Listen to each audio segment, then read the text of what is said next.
Chelsea are the second highest goal scorers in the Premier League, and this weekend we come up against the best defence in the league as we take on Merseyside's Liverpool in a massive game at Anfield.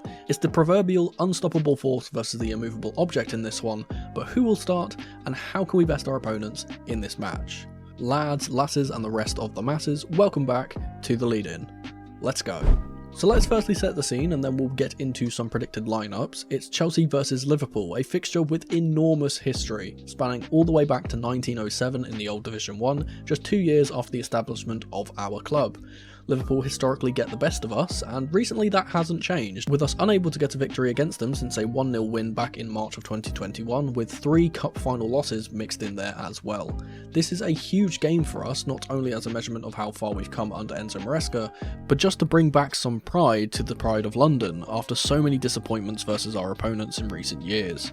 Let's briefly touch on our opponents first, then we'll talk about Chelsea's lineup.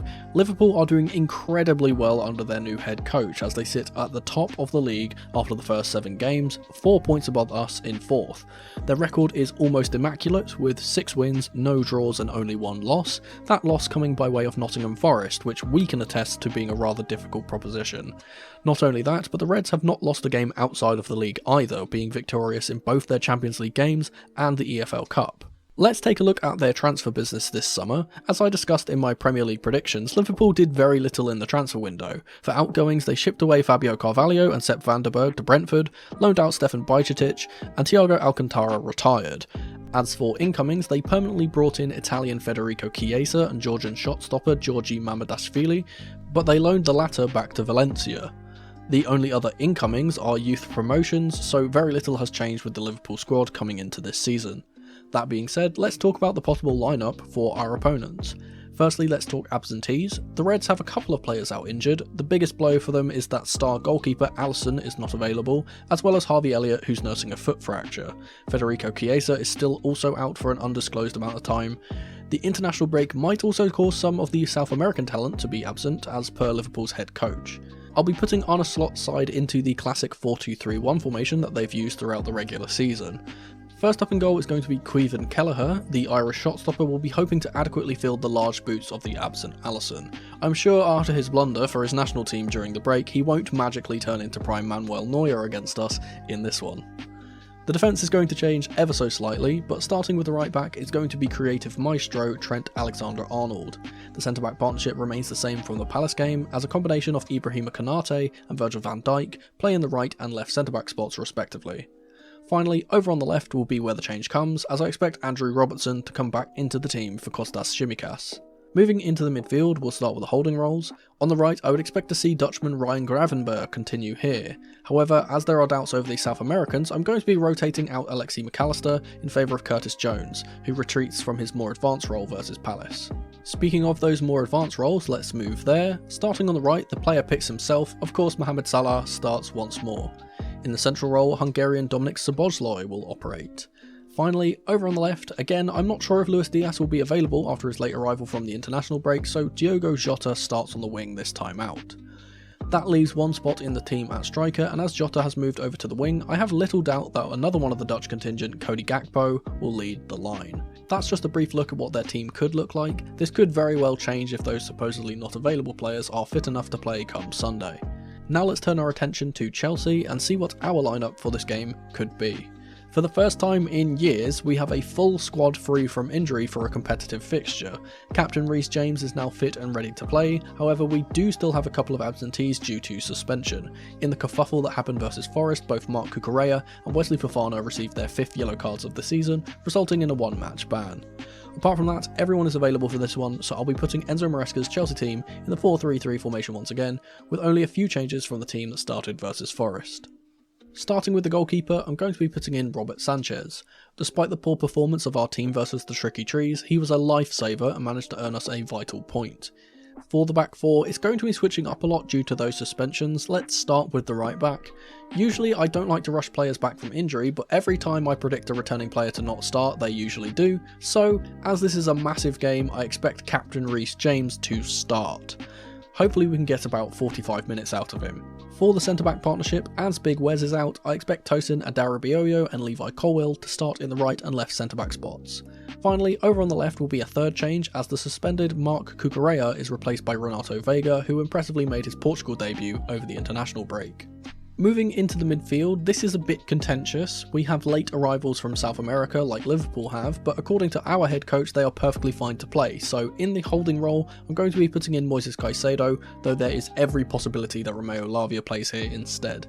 In the more advanced midfield roles, this doesn't divert from what's been working. Player of the month Cole Palmer and Enzo Fernandez start once more, though Enzo's position is contentious due to his late arrival as well. Ahead of them in the attacking roles, let's start on the right. I have zero doubts that Noni Madueke continues here, as his dynamism will be vital in breaking in behind this stalwart Liverpool backline.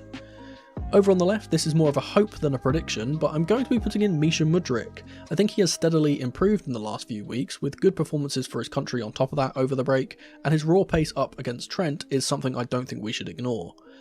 Finally, up top will be Nicholas Jackson. With the open nature this game might turn out to have, his running in behind will be a large asset to the Blues in this one. Apart from that, I think this is a solid team and perfectly capable of beating Liverpool if we play well, and we'll talk about how in a little bit. But before we do, it's time for today's comment question of the day, so answer me this. If we were to go for a new right back, as the reports have suggested in January, who would you sign and why? Let me know in the comments down below with QOTD at the start as always, and I'll heart my favourite answers. Now let's take a look at how Chelsea can navigate this game tactically and see how we can beat Liverpool in this game. But before that, I just wanted to ask you guys to follow me on my other socials, the main one being my Twitter, or X. Over 18,000 of you subscribe to me on this channel, but only 400 of you follow me over there. If everyone that's watching this video could follow me over there, we could easily hit over 1,000 on that account, I believe. I live tweet every single Chelsea game, and I'm also allowed to be a bit more unfiltered over there, so you're missing out. Also, if you like shorter content, I do have a TikTok too. I've been recently posting some teasers on my YouTube shorts, but the full videos will be on my TikTok, and that's where I'll be kind of doing more fun, less analytical and a bit more jokey things and or rants, so for that type of content you can go see me over there. I appreciate you guys as always and hope to see you guys over on those other platforms too. Now let's get back to the video. Okay, so here we have the team, and as usual, let's move us into the actual formation we'll play in the game, which is this 3 at the back system that we've often seen. The question is, who is going to invert and who is going to act as the 2 holding midfielders, or are we going to see the diamond that we kind of see? So with us having Renato Veiga in this left back spot due to Marc Cucurella's suspension, I think it's pretty obvious which way we set up here. James is most likely going to be the player that comes into this midfield area, and then Tosin can shift across. We get Colwill playing in his natural central position and Veiga playing in this kind of hybrid left back, left centre back role where he's really suited to, with obviously Caicedo shifting across into this left side. Now, we could see us play in the box like we often do here with this kind of setup, with James playing a bit deeper, which we did see in pre-season when he was playing in pre-season, or we could see the diamond. We often see kind of this setup where when we have Gusto here, he kind of plays in this kind of box-to-box 8 role on the right hand side and can kind of get up into a 10 position if he likes. I think that suits James a bit more, admittedly. I'm not sure if he would do this because of the amount of running that he has to do, and obviously he's coming back from an injury, so maybe playing him a bit more reserved would be a better option. He could play this way. We could see him play really high up. Obviously we get to see Palmer come into the central 10 role where he's excelled, and Enzo can also join him when he kind of plays in this box-to-box role. The other option is obviously doing it the opposite way around. Now, we know Veiga is very capable of playing in this central role. We know we don't really like to see Colwill shifted out into this left back kind of role, but he can play there. And James, of course, can play as a right centre back. I don't think it suits him as much, but if we're trying to manage his load and manage how much he's doing in terms of running around, this could be a good position for him, especially considering we're coming up against a Liverpool front 3 that is very deadly, and his defensive acumen is very high. Personally, I think this setup with James playing in the inverted role is actually more suitable, so we'll probably do this, and this is the most likely scenario that we're going to set up in. I want to talk about Liverpool, and I think the way we're going to navigate this game is that I think the majority of our success in this game will come from countering what Liverpool do rather than actually trying to implement what we like to do most of the time. So obviously I always talk about creating these 1v1s out wide and with the striker. I always talk about outnumbering the midfield with our box midfield. I don't think those things are going to be as important. I think really in this game it's a matter of we need to counter what Liverpool are doing, because they are the better side in this match. We are definitely the underdogs. We are at Anfield as well, which is a very difficult place to come and get a result with, even despite us being better away from home than we are at Stamford Bridge. So let's kind of move the Liverpool players in here into the setup that they kind of play, and we'll kind of talk about how they play first, and then kind of talk about how we can counter this. Now, the obvious things that we can get out of the way first is Liverpool are a very high press, high line side. They love to get up and press the opposition when they're on the ball, especially us when we have the ball in our back three or our back four as James comes back in defensive areas when we've got the ball here. They will push up really, really high with this kind of front four, but sometimes it's even a front five, because we get to see Gravenberch, who likes to play here, get really, really high up as well. So he can do that. They like to play this really high press, and it's a weird way of doing their high press. They don't just press 1v1 and kind of try and help you kind of make mistakes. They very much are deliberately trying to push you to get the ball into a central area.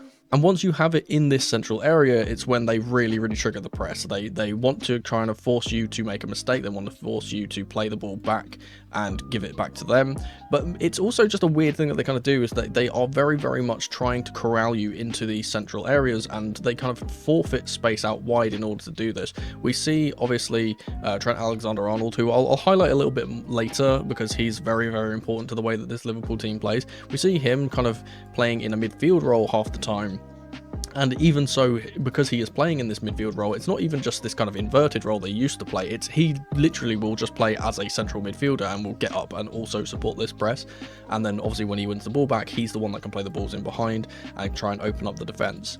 Obviously when they do this, and again when they are attacking and they're on the ball as well, they like to play really, really high up. Now, they can afford to do this. It's a little bit different to the high line that we see from someone like Tottenham, where we see Tottenham play the really, really high line, and they know they've got like Mickey van der Ven, who can obviously run back. It's very similar to that in a way, because they know that they have great recovery runs with Konate on the right hand side. Virgil van Dijk is one of the best recoverers of the ball in general.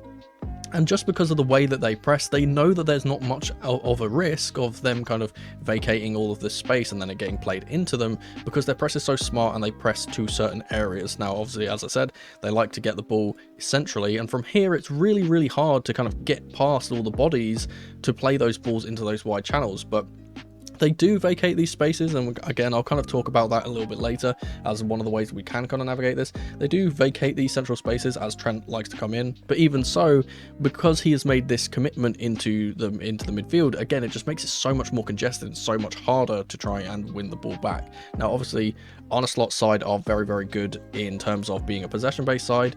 The thing which I really want to talk about, the way that they play in terms of this possession, is they have this kind of zigzag attack. It's a bit weird the way that they kind of do things, and it's kind of going out to going in to going out again. It's very similar to the way that that Maresca has set up our Chelsea team, with us kind of doing the thing where we kind of go backwards to go forwards. It's very similar to that, but it's a bit more horizontal than vertical. And they like to do that kind of going backwards to go forwards thing as well, especially with Trent. Now, I think we can kind of highlight Trent as their best playmaker. We know how good he is on the ball. His off-the-ball attributes are not as good, but obviously he is phenomenal on the ball. And what we like to see here, and obviously Mohamed Salah, again, absolutely deadly goal scorer, one of the best players in the league. If he gets the ball, it's very interesting how he kind of operates, is because he likes to get the ball out wide and kind of help or commit one of the defenders out wide, but he'll come central to receive the ball to kind of drag the player centrally, and then he'll pop it back to someone like Trent or to whoever else is here, if it's Gravenberch who's here, and then immediately they'll play that ball over the top. And now the thing with Salah, which is so good, is the fact that he can do this little pop and then make the run in behind to get seen by Trent. We saw that in the Ipswich game right at the start of the season. He can obviously go out here and then play the ball across, or he's so left-footed that he can obviously get the ball back centrally and go this way and then try and score from there on his left peg, which we've obviously seen him do against Chelsea multiple times in the past. But it's not just playing it to this wing that he's on. Again, with Trent coming into the central role, we kind of always see him drifting inside and trying to get into a position that's so central that he can play it either way. We see, again, in that Ipswich game, we see him play this really big switch over to Luis Diaz, who was on this left-hand side, and he can kind of dictate the play as a central, almost like a central attacking midfielder at times, but from these deep positions. And again, it's always that in to out or out to in movement that kind of confuses defenders and drags them into the position that they want them to be in. And it's something that's a very good attribute of Arne Slot's team, the way that he set up this Liverpool team, is the way that they like to control the opposition and use the opposition's movements and body language and just the direction that they're running in order to influence how their own players play. So for example, as I said, is they like to move I'm using Vega as an example here because I think he's one of the most inexperienced players on our team, and I think Salah is obviously one of their best players, so I think this is kind of the example we'll see it with a lot. We see this kind of horizontal movement from Salah that's going to confuse Vega, and obviously if he's committed one side, the quick pop off and then ball in behind and him spinning in behind and going this way whilst Vega is going this way is such a deadly thing, and they do it so many times that it's genuinely quite surprising how many teams fall for this exact thing, because they do it so often, but it's so quick that you cannot react to it. And obviously we know how good Trent's delivery is. He's always going to get those balls spot on, and even if he doesn't get them spot on, they're basically almost good enough to always run onto. So yeah, and obviously they can play it through the midfield and navigate it that way. They've got very, very good midfielders. In general, Liverpool's team is one of the best in the league in terms of depth, and I think that's part of the reason why they haven't really strengthened in the window, because they had such a good squad anyway that they didn't really need to. Now, I kind of highlighted one player there, and I wanted to highlight two. I said I would highlight Trent. I think Trent is so important to this team. The other player I really want to highlight is Ryan Gravenberch, this right-hand sided midfielder, because he has a very interesting role, and he's kind of become a bit revitalized in this new system that Slot plays, that he has kind of operating as this, I like to call it the Ruben Loftus-Cheek type midfielder, that kind of Yaya Toure type midfielder, who is a big bolstering defensive midfielder, but someone that could get on the ball and drive, and it's kind of surprising how well that they can do that. And I think that Gravenberch is a very, very good example of this. He's not the type of player that's just going to stand here and let you press him and then pop the ball off to someone else. He will try and knock it past you. He will try and take the ball around you, go forward, and then drive into these more advanced areas. And it's kind of one of the reasons that Liverpool are so good, is that they can't be pressed very well, which is very, very funny, because obviously they've got such good passes in their back line, but they've got the players that can avoid the press too. And obviously Gravenberch is the central one of this. I think he's, in terms of the Liverpool team, him and Szoboszlai, who plays a little bit more advanced, are very, very willing runners. Obviously Szoboszlai is kind of operating in this slightly different role this season. He's not playing as this kind of attacking midfielder type 10, but more of a Conor Gallagher type 10, where he's just running all over the place, putting himself about and just having so much energy and dragging players around and stuff like that, rather than actually coming up with the goals and assists like we used to see him do for Leipzig. But yeah, Gravenberch is going to be the player that kind of makes the difference in this midfield, and we know how we like to press heavily. I think this is something we need to really watch out for, is if we press too heavily, Gravenberch's just going to go, man. He's just going to go.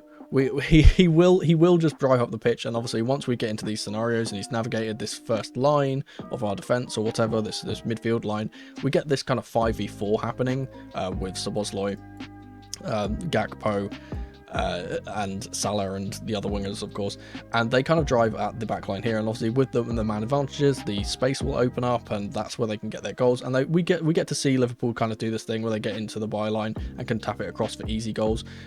They'll definitely be able to make those chances against us, and I think that all starts with Gravenberch, and I think he, again, as I said, he's been like instrumental to this Liverpool team under this new management. So that being said, what are the weaknesses of this Liverpool team, and how can we exploit them and try and go up the other end and get our goals? Well, there's not many. If I'm being honest, there's really not many weaknesses in this Liverpool team. They are so good, and they have been so adaptable to the teams that they're playing that it's very, very hard to find situations where they are at a disadvantage. But there has been some moments in recent games that have kind of sprung cracks that are forming in the defense. So obviously the main thing, they play this high line, and like we always talk about with teams that do this with this high line, anytime you play a high line, there's always the risk of the ball being played in behind and runners getting onto the ball, and with the extra numbers committed forward, getting broken on. I think that is basically our best chance of getting goals in this game, and it's the reason why I put Mudryk in this team. and Madueke and Jackson rather than playing Nkunku, even though Nkunku's in very good form. I think we need runners in this game. We need people that are going to run in behind, that are going to cause problems for the defenders and make the defenders have to make those recovery runs. Obviously, if we don't force them to make the recovery runs, they're never going to make mistakes, right? I think that in general, what we saw against Palace when Liverpool were playing against Palace had loads and loads of chances on these counter-attacks, and we also saw it against Nottingham Forest when they played them, and obviously Nottingham Forest are the only team to have beaten Liverpool so far this season. They had loads and loads of chances, but Palace were just really, really wasteful.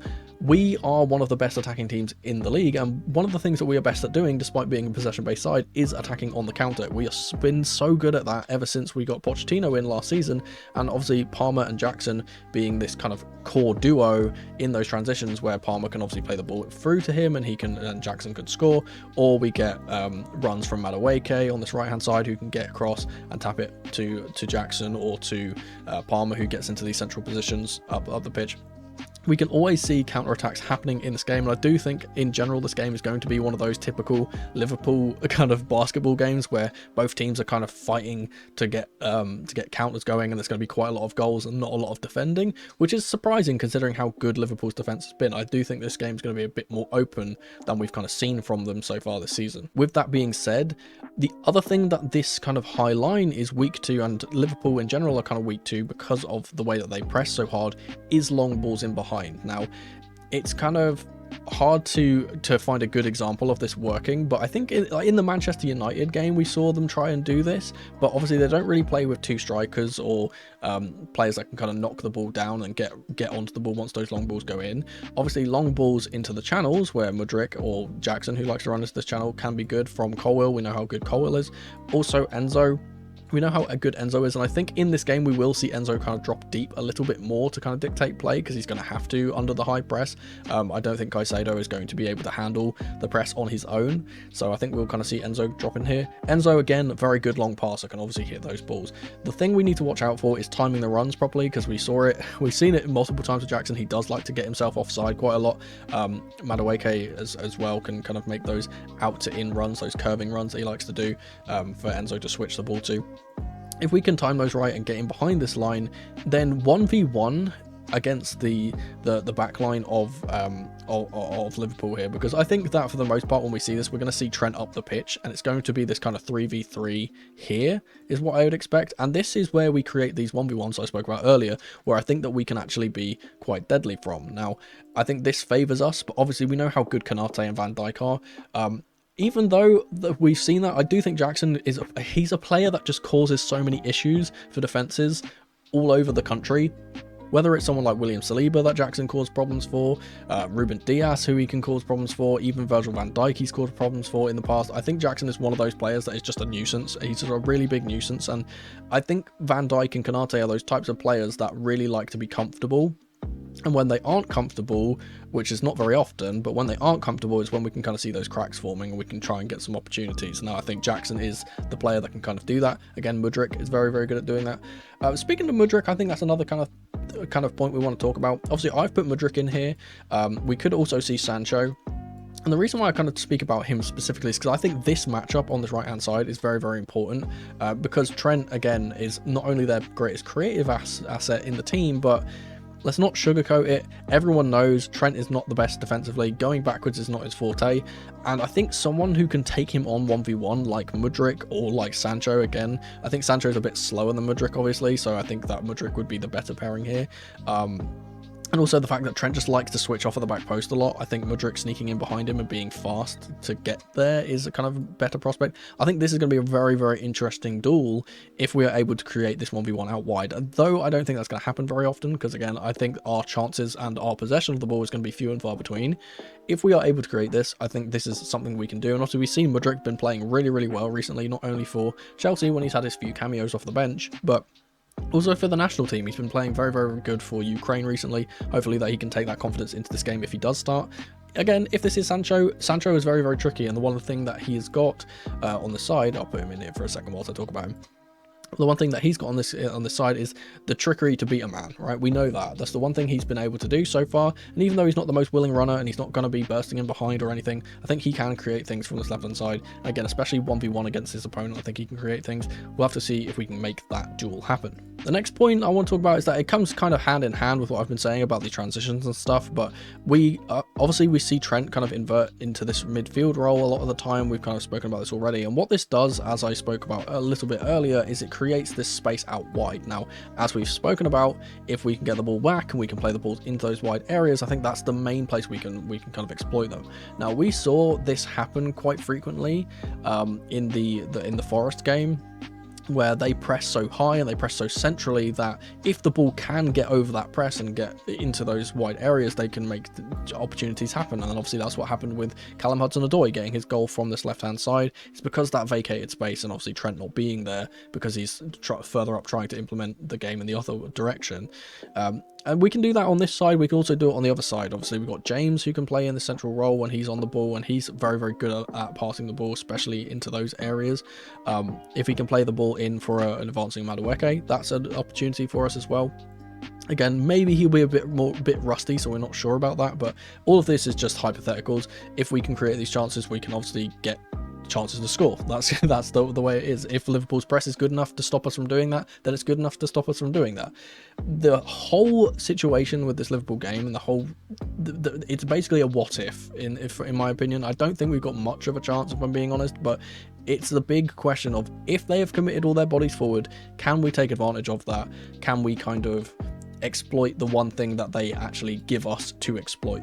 The last thing I want to talk about is another situation of overcommittal, and that's set pieces. If Liverpool get set pieces, one thing that they love to do, because they have got Van Dijk, because they've got Ibrahima Konate, these two are so good in the box that they both commit up the pitch for corners, for example, for free kicks, and they leave someone like, this is usually Tsimikas who's been playing at left back, but it'll be Robertson. They'll leave Robertson and then McAllister, who's usually playing here, who I haven't actually got here, so this would be Jones in this scenario. They leave those two back, and again, if you can win the ball from the corner, say Sanchez gets a high claim because we know how good he is at doing that, and then distribute the ball long, again, these two players back against 3 or 4 players, and we can create those counter-attacking opportunities. The only thing I do want to say is that, as a caveat of that, we don't really want to be giving Liverpool free kicks or throw-ins or any type of set piece, because we know how good they are. Obviously, Van Dijk is an excellent target man. We've fallen victim to him multiple times, especially in that cup final. But also just Trent. Anytime Trent gets the ball in this kind of box outside the D, it is dead. It's just danger. It's such a good chance for him to score, because they like to do that.